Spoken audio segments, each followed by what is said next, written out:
Assalamualaikum warahmatullahi wabarakatuh. Perkenalkan, saya Nur Hidayah dengan NIM 22090160133, nomor urut presensi 06 yang akan membahas materi terkait distribusi sampel dan teorema limit pusat atau central limit theorem.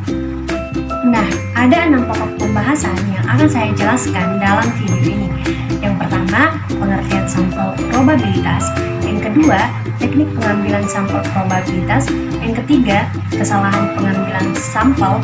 Yang keempat, pengertian teorema limit pusat. Yang kelima, karakteristik teorema limit pusat.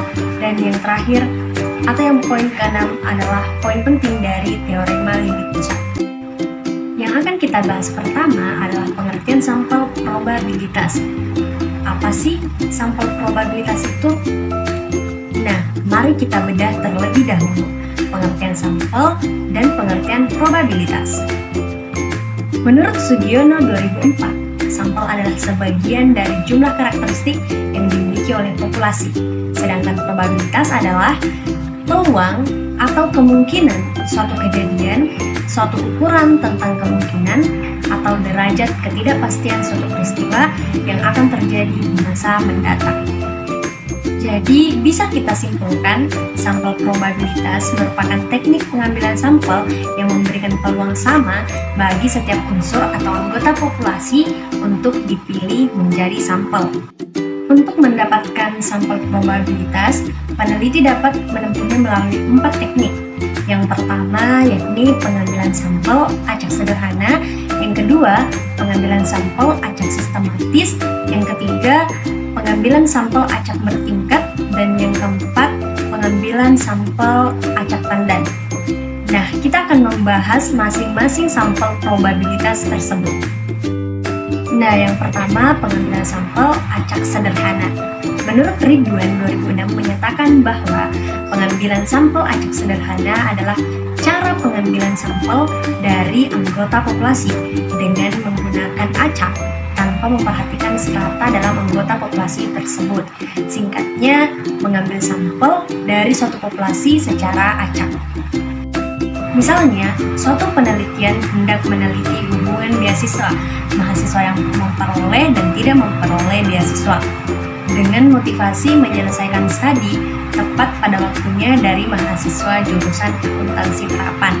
Misalkan jumlah mahasiswanya 40 orang, maka probabilitas masing-masing mahasiswa terpilih tersebut sebagai sampel adalah 1/40. Ada beberapa cara untuk menarik sampel dengan cara acak sederhana. Yang pertama, cara undian. Peneliti melakukan sebagaimana ia melakukan undian. Yang kedua, cara ordinal. Cara ini dilakukan dengan menyusun subjek dalam suatu daftar dan mengambil sampel berdasarkan nomor-nomor yang telah ditentukan dari atas ke bawah. Misalnya bernomor ganjil atau nomor genap, kelipatan 2, kelipatan 3, atau kelipatan 10. Dan yang ketiga, menggunakan tabel bilangan acak. Peneliti seringkali menggunakan cara tabel bilangan acak karena prosedurnya sederhana dan kemungkinan penyimpangan yang dapat dihindari. Adapun pengambilan sampel yang kedua yaitu secara acak sistematis. Pengambilan sampel acak sistematis ini merupakan suatu teknik sampel dengan cara acak, tetapi penentuan sampel yang diinginkan berdasarkan urutan populasi yang telah diberi nomor urut. Yang ketiga, pengambilan sampel acak bertingkat. Menurut Ridwan, pengambilan sampel acak bertingkat ini digunakan apabila anggota populasi bersifat heterogen atau tidak sejenis. Jika populasi yang menjadi objek penelitian terbagi atas kelompok-kelompok yang berbeda, maka peneliti harus mengelompokkan populasi menjadi sub-sub kelompok. Keempat, pengambilan sampel acak tandan. Peneliti menggunakan teknik ini apabila peneliti menyeleksi anggota sampel dalam kelompok, bukan menyeleksi individu secara terpisah. Individu-individu yang memiliki ciri-ciri sama dikategorikan dalam satu kelompok. Pengambilan sampel secara tandan digunakan apabila populasinya menyebar pada daerah yang cukup luas. Kesalahan dalam pengambilan sampel. Kesalahan pengambilan sampel adalah perbedaan antara nilai parameter populasi dan statistik sampelnya. Contohnya, ada 5 nilai suatu populasi, yaitu 69, 86, 82, 70, dan 98. Jika peneliti mengambil 2 sampel secara acak, misalkan didapat nilai 70 dan 86, maka mean dari kedua sampel tersebut adalah 78. Kemudian peneliti mengambil lagi 2 sampel secara acak, misalnya didapat nilai 69 dan 98, maka diperoleh mean 83,5. Rata-rata populasinya adalah 81, sehingga dapat diketahui kesalahan sampel adalah -3 untuk sampel pertama dan 2,5 untuk sampel yang kedua. Topik selanjutnya adalah teorema limit pusat atau central limit theorem, atau biasa disingkat dengan CLT.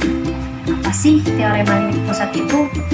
Dalam teori probabilitas, teorema batas pusat atau CLT menyatakan bahwa distribusi variabel sampel mendekati distribusi normal ketika ukuran sampel menjadi lebih besar, dengan asumsi bahwa semua sampel memiliki ukuran yang identik dan terlepas dari itu bentuk distribusi populasi yang sebenarnya.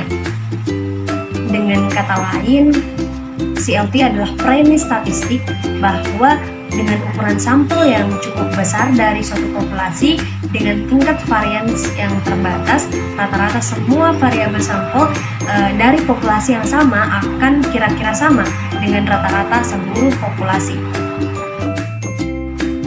Teorema limit pusat terdiri dari beberapa karakteristik utama. Karakteristik ini sebagian besar berkisar pada sampel, ukuran sampel, dan populasi data.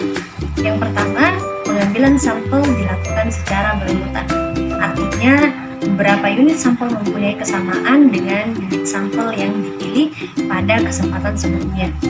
Yang kedua, pengambilan sampel dilakukan secara acak. Semua sampel harus dipilih secara acak sehingga mempunyai kemungkinan statistik yang sama untuk dipilih. Yang ketiga, sampel harus independen. Pemilihan atau hasil dari satu sampel tidak boleh mempengaruhi sampel di masa depan atau hasil sampel lainnya. Yang keempat, sampel harus dibatasi. Sering disebutkan bahwa sampel tidak boleh lebih dari 10% populasi jika pengambilan sampel dilakukan tanpa pengembalian. Yang kelima, ukuran sampel meningkat. Teorema limit pusat relevan jika semakin banyak sampel yang dipilih.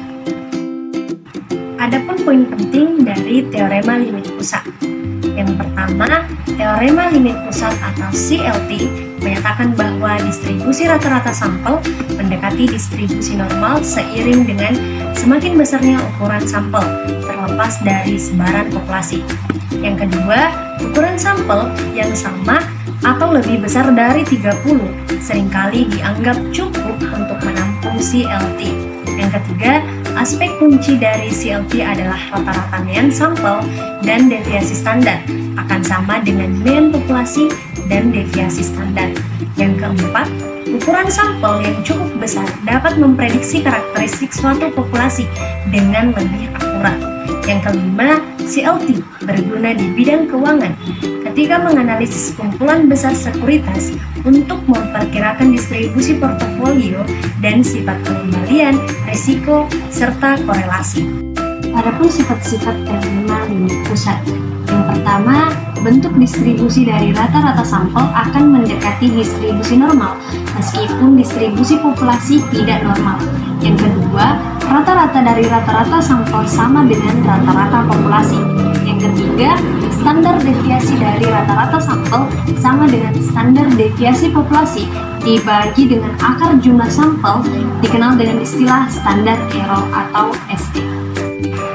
Nah, itulah tadi penjelasan dari materi sampel probabilitas dan teorema limit pusat atau CLT.